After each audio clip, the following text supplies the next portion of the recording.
నమస్కారం, నా పేరు Sahani. Welcome to the Telugu report. Sanjay theatre తొక్కిసలాటలో గాయపడిన శ్రీతేజ డిశ్చార్జ్ అయ్యింది కదా ఏప్రిల్ 29న. అయితే అతను సంపూర్ణ ఆరోగ్యంతో నయమై డిశ్చార్జ్ అవుతున్నా అంటే కానే కాదు. పోనీ కొద్ది రోజుల తర్వాత అయినా నయమవుతాడా అంటే అలా అవ్వలేడు అని మాకు అందిన సమాచారం. జీవితకాలం అతను కేవలం బతుకున్న జీవత్సంలో మాత్రమే ఉండగలడు. అసలు అతని లైఫ్ అంతా ఏంటి, బతుకున్నన్ని రోజులు వాళ్ళ నాన్న చూసుకుంటాడు కావచ్చు, కానీ అతని లైఫ్ మాత్రం స్పాయిల్ అయినట్టే కదా. పాపం శ్రీతేజ ఎంత యాక్టివ్గా ఉండేటాడో ఈ ఘటనకు ముందు ఒకసారి ఈ వీడియో చూడండి, ఈ ఘటన తర్వాత శ్రీతేజను చూడండి ఒకసారి. అంతేకాదు ఆ కుటుంబం అన్నా చెల్లెలు ఇద్దరు తల్లిని కోల్పోయారు. భాస్కర్ తన భార్యను కోల్పోయాడు. మూవీ చూడడానికి వెళ్ళిన వాళ్ళకి కుటుంబం మొత్తం చిన్న భిన్నమైంది. అదే సినిమాకి సరదా కోసం పోయిన అల్లు అర్జున్ మాత్రం కుటుంబంతో వెళ్ళి సేఫ్ గా వచ్చిండు. కాకపోతే ఈ ఘటన వల్ల కేసు అయింది కదా, పోలీసు వాళ్ళు తనని ఎట్లా రిసీవ్ చేసుకున్నారు అనేది చూసే అవకాశం లేకుండా పోయిందని వాళ్ళ నాన్న అల్లు అరవింద్ ఒక ప్రెస్ మీట్ లో బాధపడుతుండే. అప్పట్లో చూడండి, నా కొడుకు ఇంత పెద్ద మూవీ తీసినా గానీ ఈ ఘటన తర్వాత అలా చూడలేకపోయినా, ఓ మూలకు కూర్చుంటుండు. తండ్రిగా చూడలేకపోయినా అంటే కొడుకు కోసం ఎంత బాధపడుతుండో చూడుర్రి. ఒక తండ్రిగా నాకు ఇంత సాధించి ఇంత పెద్ద సినిమా తీసిన అతను లాస్ట్ 2 వీక్స్గా ఈ గార్డెన్లో మూల కూర్చుని ఉంటున్నాడు. కేసు అవ్వడం వల్ల డబ్బులు ఉన్నాయి కాబట్టి వెంటనే బెయిల్ మీద బయటకు వచ్చి దర్జాగా ఉంటున్నారు. ఏమైంది మీకు? నువ్వే అట్లా అంటే భార్యను కోల్పోయి కొడుకును హాస్పిటల్లో జీవచంలో చూసే పరిస్థితి వచ్చిన భాస్కర్ పరిస్థితి ఎట్లుండొచ్చు? మానసికంగా తను ఎప్పటికీ కోలుకోలేడు కదా. ఇక్కడ తప్పు ఎవరిది? పోలీస్ పర్మిషన్ లేకుండా థియేటర్కి పోయి హడావుడి చేసిన అల్లు అర్జున్దా, లేదా శ్రీతేజ్ అనే చిన్న పిల్లాడు అభిమానంతో మూవీ ఫస్ట్ షో చూడాలని తల్లిదండ్రులను ఒప్పించి సినిమాకు పోయి ఆ కుటుంబం చిన్న భిన్నమైన వీళ్ళదా అంటే ఖచ్చితంగా అల్లు అర్జున్దే తప్పు. ఆ కుటుంబానికి ఆర్థిక సాయం చేసి డబ్బులు ఇచ్చిండొచ్చు, కానీ ఆ కుటుంబంలో సంతోషాన్ని నింపగలడా? ఎప్పటికీ నింపలేడు. శ్రీతేజ హాస్పిటలైజ్ అయిన కానుండి వాళ్ళ నాన్న ఉద్యోగం మానేసి భార్యను కోల్పోయి కూతురును ఇంకొకరింట్లో పెట్టి కొడుకు కోసం రోజు హాస్పిటల్ చుట్టూ తిరుగుతుండు. అయితే ఇంకా కూడా ఇంకొన్ని రోజులకైనా తను నయం అవుతాడా అనే గ్యారంటీ అయితే లేదు. వాళ్ళ కూతురికి ఇంకా కూడా వాళ్ళమ్మ ఊరెళ్ళిందనే చెప్తున్నంట వాళ్ళ నాన్న. అడుగుతుంది, మమ్మీ అయితే ఊరెళ్ళింది అదే చెప్తున్నాము, ఇంకా రాలేదు వస్తుందా అని అదే చెప్తున్నాము. బాబుని కూడా రోజు ఇప్పుడు మొన్నటిదాకా ఐసీలో ఉన్నప్పుడు కొద్దిగా పాపని అలౌట్ చేయలేదు. ఈ 15 డేస్ నుంచి రూమ్లోకి ఇచ్చాక పాప కూడా కొంచెం అన్నయ్య లేవు ఆడదాము అన్నా కానీ బాబు అయితే రెస్పాండ్ లేదు. కనీసం అన్నతో ఆయన ఆడుకుందామంటే అన్న లేవట్లేదు. శ్రీతేజ కూడా చెల్లితో ఆడుకోలేడు. అయితే శ్రీతేజను మాత్రం కేవలం హాస్పిటల్ బెడ్ ఛార్జెస్ ఎక్కువ అవుతున్నాయని మాత్రమే రీహాబిలిటేషన్ సెంటర్ కి పంపాలని డిశ్చార్జ్ చేస్తున్నారు. కానీ నిజానికి బ్రెయిన్ బాగా డ్యామేజ్ అవ్వడం వల్ల శ్రీతేజ కోలుకోలేడు. అలా కోలుకోవడం మాత్రం చాలా కష్టం. జీవత్సంలో ఉండాల్సిందే. ఎంత బాధాకరం కదా. సినిమా రిలీజ్ సందర్భంగా సినిమాకు చూడడానికి పోయి అక్కడ జరిగిన తొక్కిసలాటలో రేవతి చనిపోవడం, శ్రీతేజకి బ్రెయిన్ డ్యామేజ్ అవ్వడం ఒక బాధాకరమైన ఘటన శ్రీతేజ జీవితాన్ని తలకిందులు చేసింది.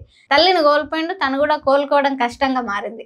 మరి ఇప్పుడు శ్రీతేజకి ఎట్లుంది అంటే, అక్కడ ఒత్తిడికి శ్రీతేజకి తీవ్ర గాయాలు అవ్వడం వల్ల, ముఖ్యంగా అక్కడ జరిగిన తొక్కిసలాటలో ఆక్సిజన్ అందకపోవడం వల్ల బ్రెయిన్ దెబ్బతిన్నది. ఆ ఘటనలో శ్రీతేజను గుర్తించిన పోలీసులు సిపిఆర్ చేసి వెంటనే సికింద్రాబాద్ కిమ్స్ హాస్పిటల్ కి తీసుకుపోయారు. కానీ అక్కడ దాదాపు 4 నెలల పైనే హాస్పిటల్లో ఉన్నాడు ట్రీట్మెంట్ తీసుకుంటూ, వెంటిలేటర్ సపోర్ట్తో. ఒక 2 నెలల క్రితం మా టీమ్ కొలీగ్స్ శ్రీతేజ పరిస్థితి ఎట్లా ఉందని తెలుసుకోవడానికి పోతే అతన్ని మీడియాకి చూపించకుండా జాగ్రత్తలు పడ్డారు. కానీ ఇప్పటికీ కూడా ఇంకా శ్రీతేజ తన కుటుంబాన్ని గుర్తుపట్టలేకపోతుండు, మాట్లాడలేకపోతుండు, కోలుకుంటాడనే నమ్మకం కూడా లేదు. కానీ డాక్టర్స్ చెప్పిన ప్రకారం అతని మెదడు పూర్తిగా కోలుకోవడానికి ఇంకా టైం పడుతుందని అంటున్నారు. ఇప్పుడు అతను హాస్పిటల్ నుండి డిశ్చార్జ్ అయ్యిండు మొన్న ఏప్రిల్ 29న. అంటే దాదాపు 146 రోజుల ట్రీట్మెంట్ తర్వాత హాస్పిటల్ నుండి డిశ్చార్జ్ చేశారు. ఇక్కడే ఉంటే ఇన్ఫెక్షన్ అవ్వడం, క్యూర్ అవ్వడం, బెడ్ మీదే కదలికలు లేకుండా ఉంటాడని అతన్ని న్యూరో రీహాబిలిటేషన్ సెంటర్కి పంపుతారు. అనేది ఏమీ లేకుండా కొంచెం స్టేబుల్గా ఉన్నాడు. ఇప్పుడు 2 వీక్స్ నుంచి కూడా కొంచెం రూమ్లో స్టేబుల్గా ఉన్నాడు. డాక్టర్స్ ఇప్పుడు రీహాబిలిటేషన్కి ప్లాన్ చేసి రీహాబిలిటేషన్కి వెళ్తే బెస్ట్. ఇప్పుడు స్టేబుల్ ఉన్నప్పుడే రీహాబ్కి వెళ్ళి ట్రీట్మెంట్ అనేది కంటిన్యూ చేసిన తర్వాత మీరు ఇంటికి తీసుకెళ్ళొచ్చు అని చెప్పారు సార్. అక్కడ అతనికి ఫిజియోథెరపీ స్పెషల్ ట్రీట్మెంట్ ఇస్తారు, వాటి వల్ల కాస్త కదలికలు ఉంటాయని. కానీ శ్రీతేజ నయం అవ్వడం కష్టం. ఇప్పుడు నోటితో ఆహారం తీసుకుంటుండు, వెంటిలేటర్ లేకుండా శ్వాస తీసుకుంటుండు. కానీ అతను మెదడు మెరుగుపడాలంటే ఇంకా చాలా టైం పడవచ్చు. ఎంత టైం పట్టినా మ్యాక్సిమం క్యూర్ అవ్వకపోవచ్చు. కానీ పర్సనల్ కేర్ మాత్రం చాలా అవసరం. కాబట్టి వాళ్ళ నాన్న పని మానేసి ఎప్పటికీ తనను చూసుకుంటూ ఉండాల్సిందే. ఇది శ్రీతేజ రికవరీ అప్డేట్. ఇప్పుడైతే శ్రీతేజ న్యూరో రీహాబిలిటేషన్ సెంటర్లో కొద్ది రోజులు ఉంటాడు. ఫిజియోథెరపీ ట్రీట్మెంట్తో అతని నరాలు రిలీఫ్ అవ్వచ్చు, అవ్వకపోవచ్చు. కానీ భాస్కర్ చెప్పినట్టు శ్రీతేజ 15 రోజుల తర్వాత మాత్రం అక్కడ నుండి ఇంటికి వెళ్తాడు. అతను ఇంకా మాట్లాడలేకపోతున్నాడు. జస్ట్ కళ్ళు తెరుస్తుండు కానీ ఇంకా ఎవరిని గుర్తుపడతలేడు. ఈ ఘటన మనకు ఒక పెద్ద పాఠం నేర్పింది. అల్లు అర్జున్ లాంటి సినిమా హీరో తాత మామ తండ్రి పలుకుబడితోని యాక్టింగ్ నేర్చుకుని మూవీస్ తీస్తూ అది చాలదన్నట్టు ఆయన చిన్నప్పుడు స్కూల్లో ఎంత బ్యాడ్ స్టూడెంట్ అయినా శ్రీ చైతన్య లాంటి జైల్ లాంటి స్కూల్స్ కాలేజెస్ ప్రమోట్ చేస్తుండు.